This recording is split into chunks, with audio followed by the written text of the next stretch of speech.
Okay, so good morning, everyone, no, and advance Merry Christmas, no.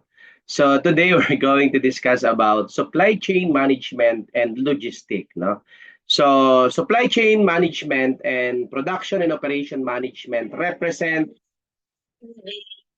a comprehensive approach, no, to managing the entire network of organizations, people, technologies, activities, information, and resources involved, no, in the production and distribution of product or service, no, from the supplier to the end users. No? It encompasses the strategic coordination of business, no, functions either internally or externally to create a seamless, efficient system that maximizes value and minimizes cost throughout the entire production and delivery process. The core objective actually of supply chain management is to optimize the flow of goods, no, information and finances across the entire value chain.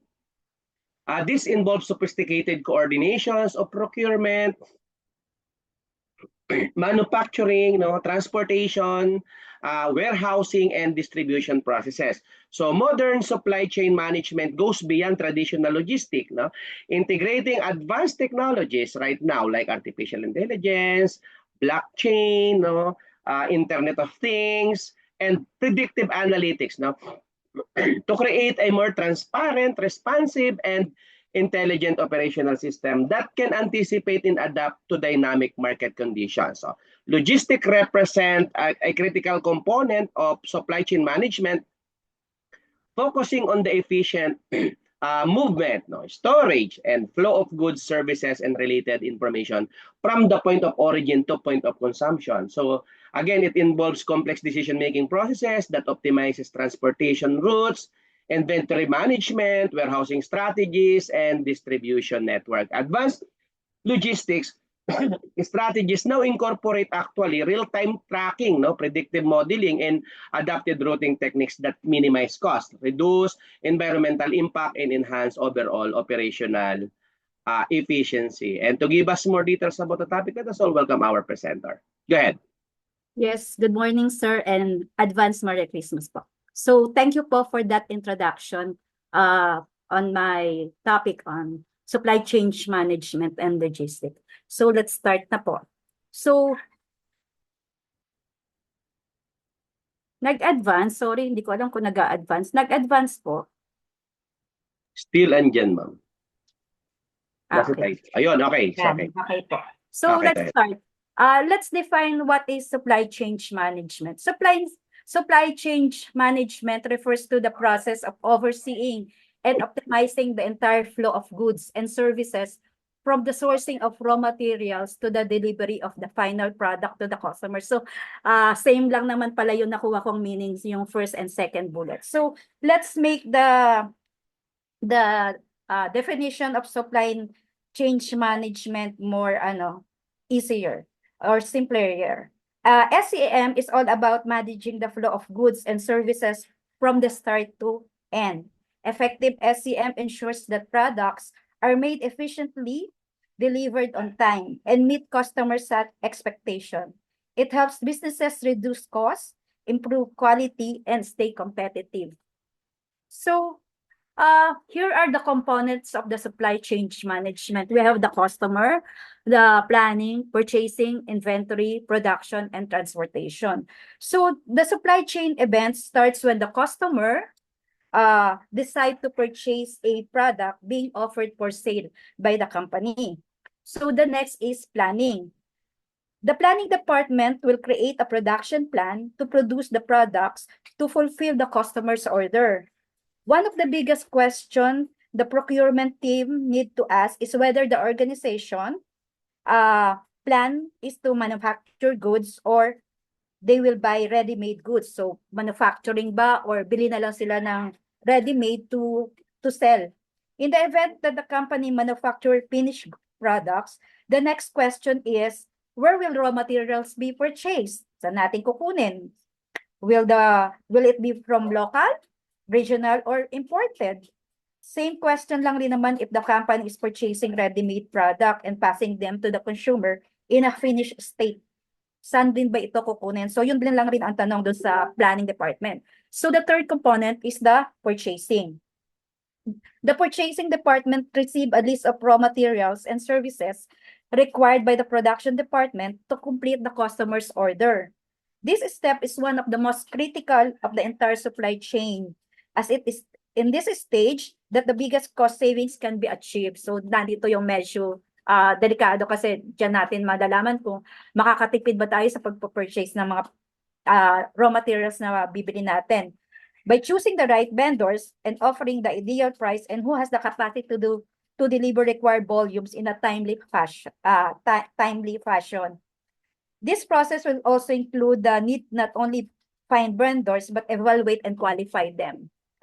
So the next is the after the purchasing, we have the inventory. The raw materials are received from the suppliers, checked for quality and accuracy, and move into the warehouse. So the next important component of supply chain management is the production, wherein the raw materials are moved to the production area. These raw materials are used to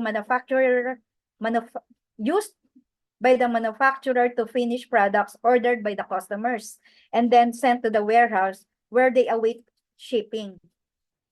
This component of the supply chain takes a look at what is needed to ensure that the organization is producing the correct volume of products and that the product quality meets established standards. And finally, we have the transportation. When the finished product arrives in the warehouse, the shipping department determines the most efficient method to ship the product. So they are delivered on or before the date is specified by the customer. So yan na yung delivery natin. So yan ang last component ng supply chain management, which is the transportation. So here naman, we have the logistic. What is logistic? This is the efficient administration of the movement of goods from their source to their destination in order to fulfill the needs of customers or companies. Ang logistic is dependent sa transportation. Without transportation, I mean, walang logistic cannot exist. Dito sa logistic, hindi lang naman natin ginagaranti na ma-deliver lang basta-basta yung finished product natin. Kailangan nasa tamang oras din at saka maayos yung items na dinideliver natin. What are the resources handled in logistics? Pwede itong like food, materials, animals, equipment, and others. Sabi nga, logistics is dependent on transportation. Without it, logistics cannot exist. Sabi ko nga sa inyo kanina. Kaya it is important to have the capability to transfer the product from one place to another in the most expeditious, economical, and effective manner. Di ba naman, alam naman natin sa transportation, napakadaming nating na-encounter na problem. So, it is necessary to include issues katulad ng delays, pagtaas ng fuel cost to make sure na walang makakagambala sa smooth flow ng delivery natin. So there are two categories of logistics. We have the outbound logistic and the inbound logistics. So ano nga bang inbound logistic? It's all about efficiently managing the flow of materials and supplies from suppliers to the company's production facilities or warehouses.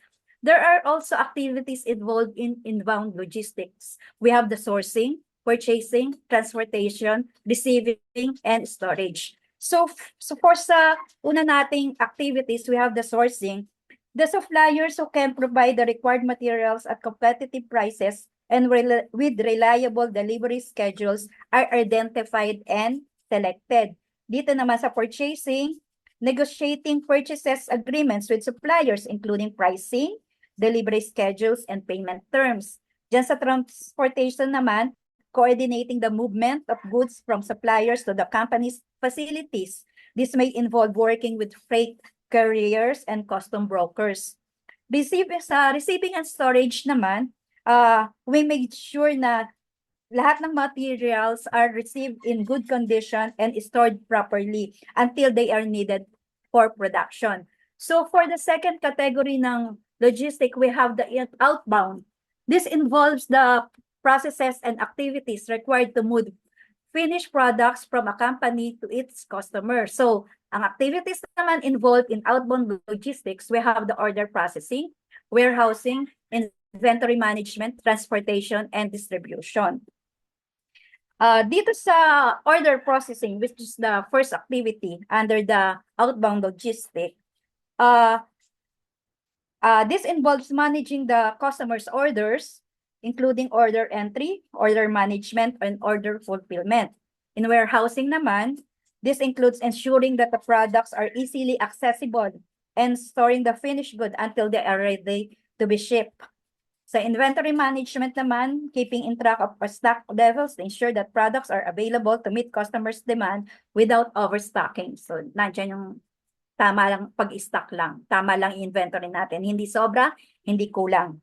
So, sa transportation naman, choosing the best method to deliver products to customers, whether by truck, plane, ship, or other means. This also include managing logistic providers and optimizing delivery routes. Sa distribution naman po, deciding on the most effective ways to get products to customers, which can include direct shipping, using distribution center, or working with retailers. So, dito sa categories of logistic nga, now we have inbound and outbound, tatandaan lang natin, pag sinabing inbound, it is from the supplier to the company. Pagka outbound naman po, from the company to the customers. Kaya yung kanina, yung sa presentation ko, yung arrow palabas at sa paloob ko, napansin nyo. So, there are differences between supply chain management and logistic in relation to scope, components, and objectives and activities. So, eto po, dinidescribe lang niya yung mga differences between SCM and logistic. Medyo hindi ko na po siya babasahin masyado dahil nagabol tayo, tatlo ang ating reporter. So for the scope, this encompasses the entire process from producing to delivery. While producing logistics naman focuses on the movement. Sa movement lang siya. Sa component, this includes planning, sourcing, production, distribution, and return management. Sa components, yung pa rin, pag logistic kasi mas sinasabi natin transportation, warehousing, and distribution. Ang objective naman po sa SCM, the main goal is to optimize the entire supply chain. Buo po talaga siya. Sa logistic, ang primary niya is talaga sa delivery talaga. So, on how to deliver the product. Sa activities, this involves coordinating with suppliers or manufacturers. Samantalang sa logistic naman, involves talaga, yan na naman po, transportation, warehousing, and inventory control. So, dito sa supply chain, sabi nga, logistic is an important component of the supply chain. So, in every step of the supply chain, nandyan lagi ang logistic. The journey of the supply chain begin with sourcing, or purchasing raw materials from suppliers. These materials are then transformed to finished product through various manufacturing processes. And finally, the products are distributed to retailer or directly to the consumer. The consumers are the end user of a product. They are the individuals or entities that purchase goods or services for their own use or their choices and actions rippled throughout the supply chain. So nakita nyo po, lahat po yan, merong siyang delivery or logistic in between. So what is distribution logistic? This refers to the process of planning, implementing, and controlling the efficient flow and storage of goods from the point of origin to the point of consumption. Distribution logistic is also known as sales logistics. This yun nga, sabi ko, this includes planning and implementation and control. Distribution logistic po ensures that product reach their destination efficiently, safely, and at the right time. So what are the primary goals of distribution logistic? We have the availability of goods, the cost optimization, delivery performance optimization, and efficient information flow.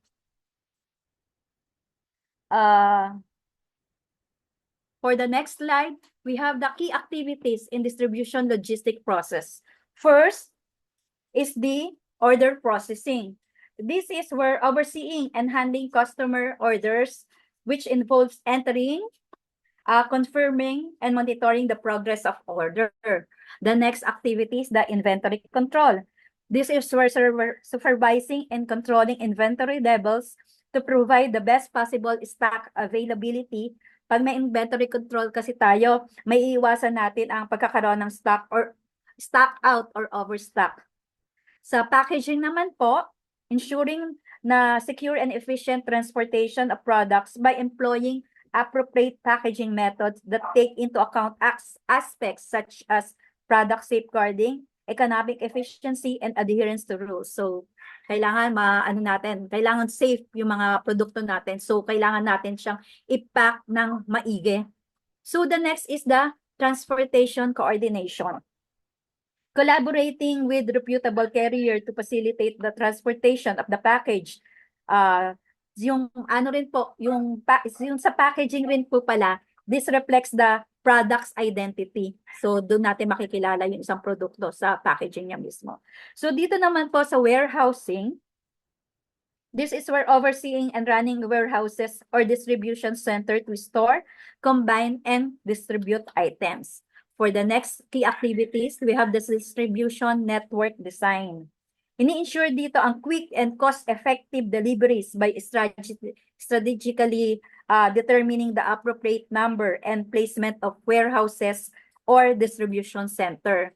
So for the next activity, we have the shipment tracking and visibility. The customers are informed about the status of their shipment. Real-time tracking updates are provided to ensure transparency. Nakikita natin to, magandang sample dito is nakikita natin dito sa mga Shopee and Lazada. Nakikita natin kung na-ship out na ba siya, kung nasaan na ba siya. So the next is the reverse logistic. This include the processing of returns, repairs, and recycling in order to ensure effective handling of product returns and minimize associated expenses. Dito naman po yung pagsasauli. And the last activity is the performance measurement and analytics. This wherein the company assesses the effectiveness and efficiency of distribution logistic operations by monitoring and analyzing KPIs and identifying areas for improvement. Kung meron man po. So for the next slide, we have the differences between logistic and distribution logistic. Distribution logistic and logistics po are oftenly interchangeably, but they refer to different aspect of SCM. On our screen are some of the differences of logistic and distribution logistic in terms of definition, scope, objectives, activities, focus, goal, endpoint, and emphasis. In terms of definition, logistic is the process of managing the flow and storage of goods, services, and information.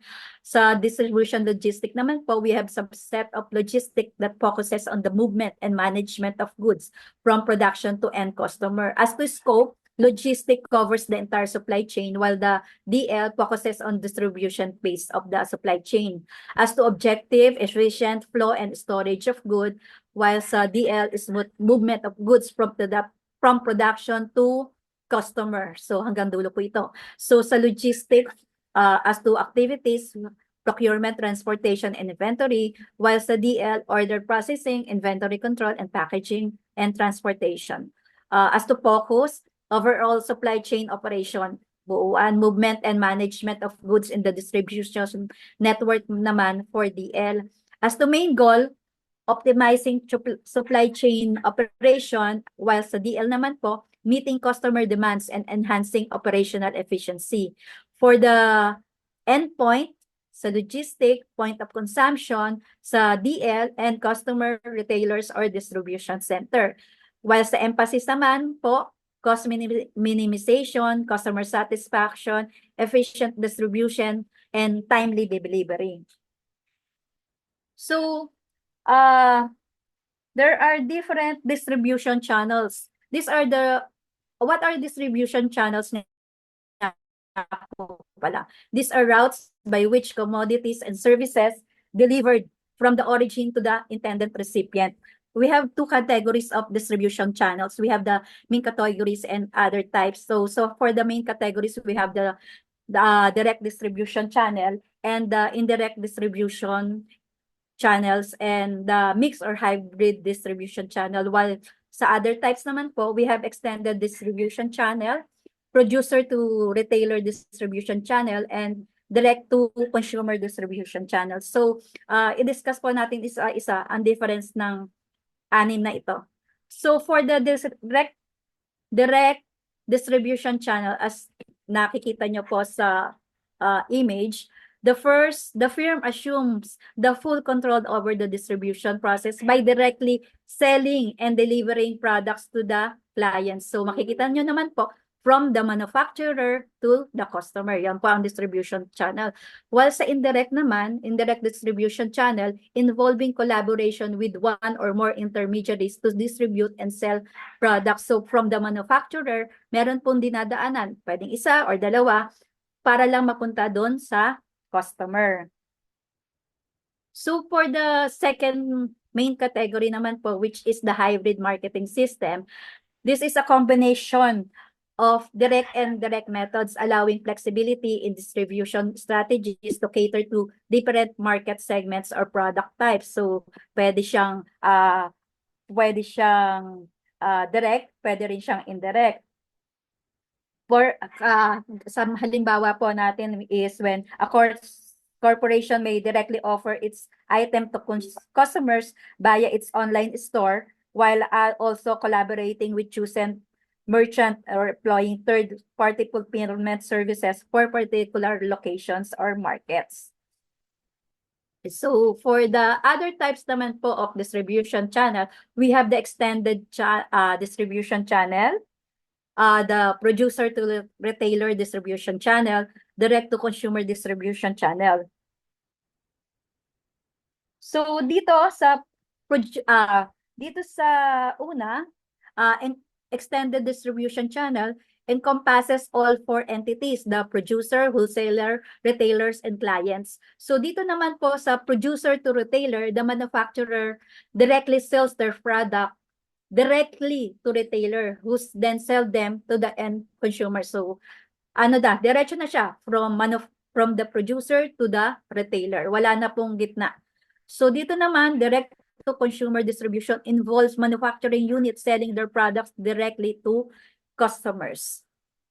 So how to choose the right distribution logistic channels? First, we have to understand your business goals. Second, know your target market. So third, evaluate product characteristic, assess resources and capabilities, consider cost and scalability, evaluate control and customer experience, research and partner evaluation, test and monitor. So dito sa first, understand your business goal. Establish muna natin yung mga priorities. Ano ba ang priorities or goal ng business? Is it customer relation, market reach, cost effectiveness, or combination of dalawa na yon na nabanggit? Sa know your target market naman, we must analyze our target market. Ano ba ang gusto natin? Isama na rin natin sa pag-analyze ang buying habits nila, location at ang preferred channel for purchasing a product. Dito naman sa third, evaluate product characteristic. Kailangan nating assess ang nature ng ating product. Gaano ba ito kalaki? Madali bang masira? Madali bang mabasag? May mga products kasi na need ang special care, di ba? Or handling. So sa fourth, i-determine natin if the company has the necessary resources. Kung kaya ba nila na in-house distribution or mas viable ba ang outsourcing to intermediaries. Sa fifth, compare natin yung cost associated with each distribution channel. Mag-compare tayo. Siyempre, iba-iba naman ang charging ng different distribution channels. Isa naman na rin natin dito yung yung mga iba pa na kailangan sa pag-expand ng business natin. Kung kaya kung kaya nila ba tayong i-accommodate. So dito naman sa 6, direct channels offer more control, while indirect channels naman may provide broader reach but with less control. So 7, research and partner evaluation. Important syempre to conduct comprehensive research sa ating magiging third-party logistic o TPL. Need nating i-assess ang kanilang standing, dependability, extent of coverage, and others to verify that they are in line with the company's distribution objective.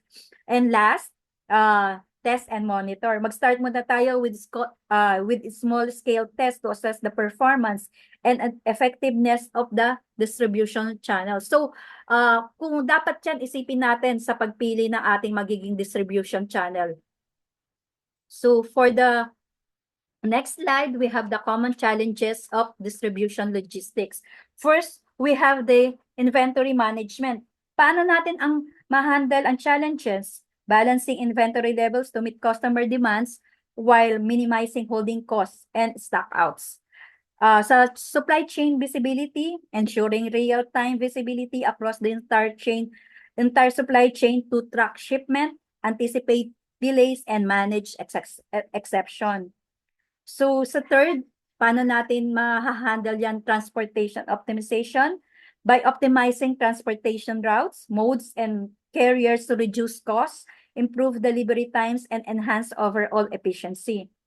Diyan naman sa challenge natin for warehouse efficiency, by maximizing warehouse space utilization, streamlining picking and packing processes, and improve inventory accuracy. Dito sa last mile efficiency, ito lang naman yung sinasabi na final stage of the delivery process. So, anong next challenge natin is the reverse logistic. Paano natin magagawa yan? By developing a robust reverse logistic process to handle returns efficiently. This can help recover value from return products, and improve customer satisfaction. So, meron pang ibang challenges like global logistics, customer expectation, and sustainability. So what are the best practices for optimizing distribution logistics? We have the sustainable planning strategy, demand forecast, leveraging technology and software, and the outsourcing. Dito kasi LOCAD. Ako, sa totoo ngayon ka lang na-encounter tong word na local. So what is LOCAD? LOCAD nga ba? Is a prominent third-party company that specializes in meeting the logistics and shipping requirements of e-commerce enterprises in the Asia Pacific regions. It helps businesses manage their omni-channel operation by automating the storage, packing, shipping, and tracking of orders across the Asia Pacific region. So, ano nga ba how can LOCAD be your trusted third-party logistic partner? Seamless integration, advanced warehousing capabilities. LOCAD state-of-the-art warehouses are strategically located in key regions. LOCAD warehouses management system ensure accurate inventory management. So the next is global distribution network. LOCAD has a robust global distribution network across Asia Pacific regions, allowing you to reach customers globally. So meron pa dyan, technology-driven solution, scalable flexibility, transparent and proactive communication, and focus on customer satisfaction. Dito sa focus on customer satisfaction, many brands have benefited from LOCAD services, achieving faster shipping and improved operational efficiency. So, sinerch ko lang kasi nga medyo hindi ko masyadong alam kung ano yung ibig sabihin ng LOCAD. So, sinasabi lang naman, si LOCAD delivers a cloud logistic platform for warehouses and local carriers. The company runs the storage, packing, shipping, and tracking of products through an international network of warehouses and carriers. It primarily serves the logistics industry. Si LOCAD yata is ni Constantine Roberts. Siya yata yung founder or si yun nga. So supply chains collaboration tools. These are essential for enhancing communication, coordination, efficiency, and supply chain partners. These tools can significantly improve the efficiency and effectiveness of the company's SCM operation by fostering better collaboration and communication among all stakeholders. Some of the important key features of supply chain collaboration tools are first, we have the real-time communication and information sharing, data sharing and visibility, collaborative planning and demand forecasting, the supplier management and collaboration qualification, the risk management and mitigation, order management and fulfillment, and the analytic insight. Here are some of the remedies offered by the supply chain collaboration platform or tools for following challenges. Ito yung mga challenges na naka-identify encountered by conventional SCM. First challenge is the communication silos and delays, lack of visibility and data-driven decision, manual processes and errors, supply chain risks and disruption, and the inefficient supply management.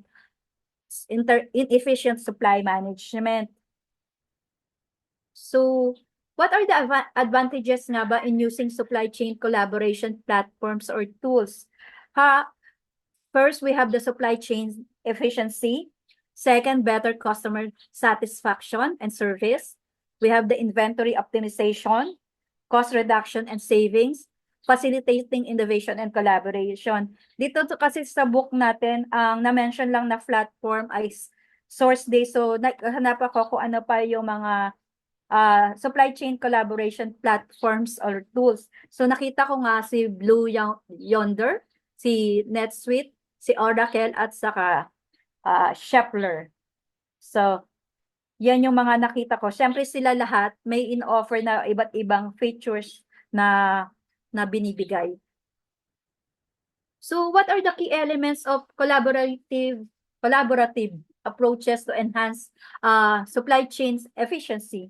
So, we have the information sharing, communication and relationship building, integrated planning and forecasting. Another element is the cross-functional collaboration, technology integration, risk mitigation, and continuous improvement.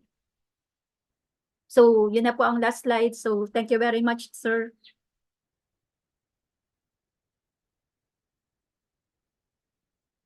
Any question po? Thank you po, sir. Okay, so thank you so much. No,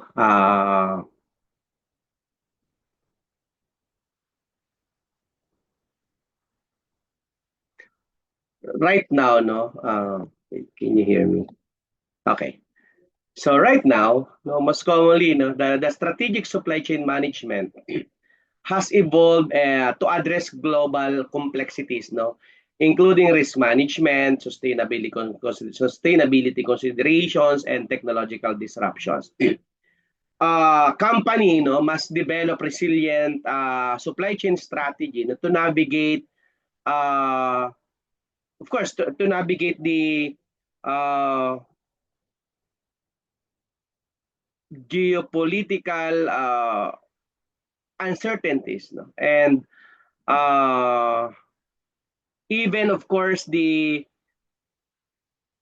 environmental challenges and rapidly changing technological landscape. So this requires, no, sophisticated approaches, no, to supplier selection, as our presenter mentioned, relationship management, risk mitigation, and continuous operational improvement that extend, no, beyond, no, traditional transactional perspective. Technological innovation is transforming supply chain management and logistics, no, enabling unprecedented levels of visibility, no,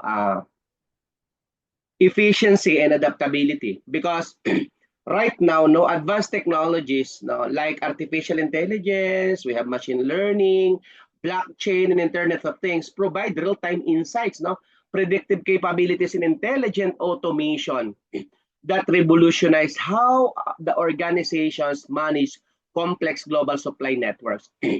And these technologies enabled more accurate demand forecasting, intelligent inventory management, and adaptive operational strategies that can respond dynamically to market changes. So, sustainability and ethical consideration have become integral to contemporary supply chain management strategies. So organizations are increasingly required to develop transparent, responsible supply chain practices in address environmental impact, social responsibility, and ethical sourcing. This involved comprehensive approaches to reducing carbon footprints, ensuring fair labor practices, no, minimizing waste, no, and implementing circular economy principles and creating supply chain models that contribute, no, positively, no, to broader societal and environmental objectives. Okay?